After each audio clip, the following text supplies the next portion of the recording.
Hey there, welcome to Risk, Rights, and Rounds. My name's Greg, and this is a channel dedicated to supporting the Second Amendment in three ways. Spreading the word around things that are happening across the country that impact our Second Amendment rights, sharing insights and thoughts for businesses in the firearms community, and spending time putting rounds downrange. Today I want to start off by asking a question.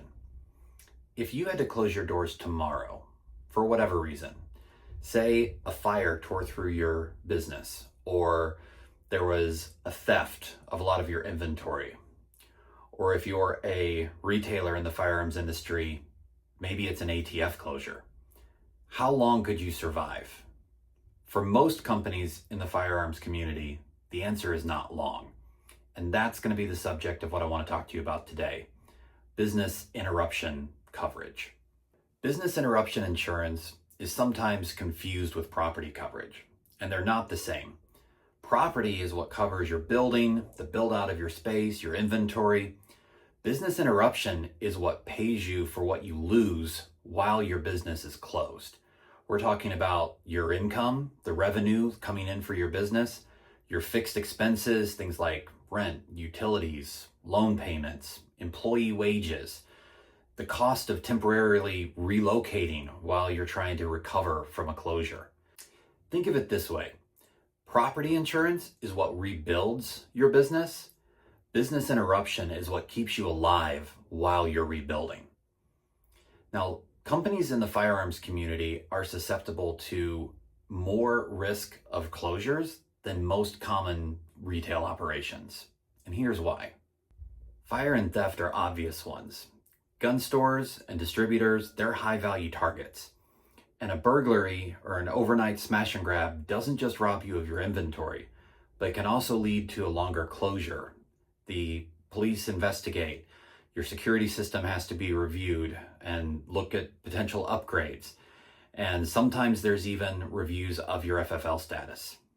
One of the unique risks for companies in the firearms industry are ATF-ordered closures. If while the investigation is going on, it surfaces that there's compliance issues, even if it's an unintentional record-keeping error, that can sometimes lead to a prohibition being put on your operations or restrictions while you address the problem.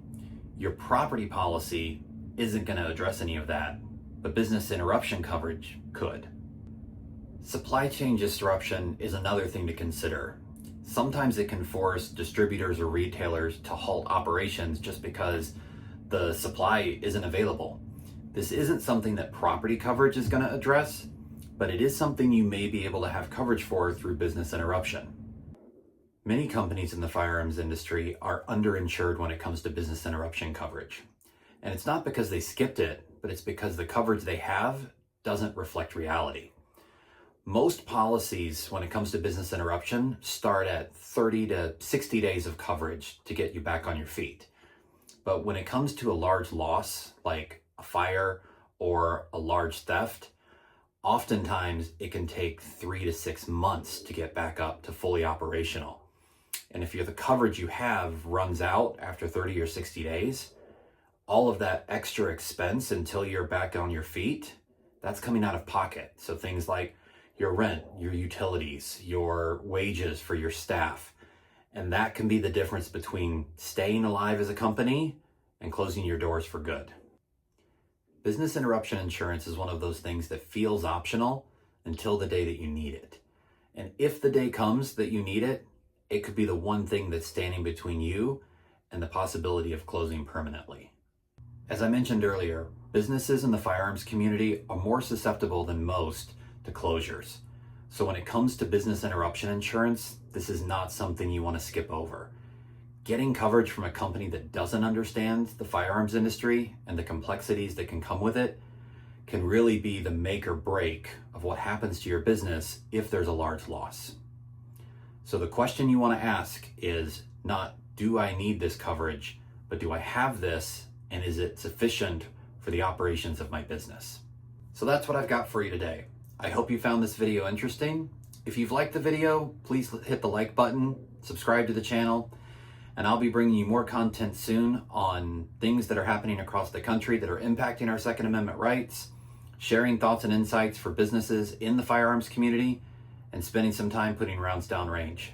Until next time, stay vigilant.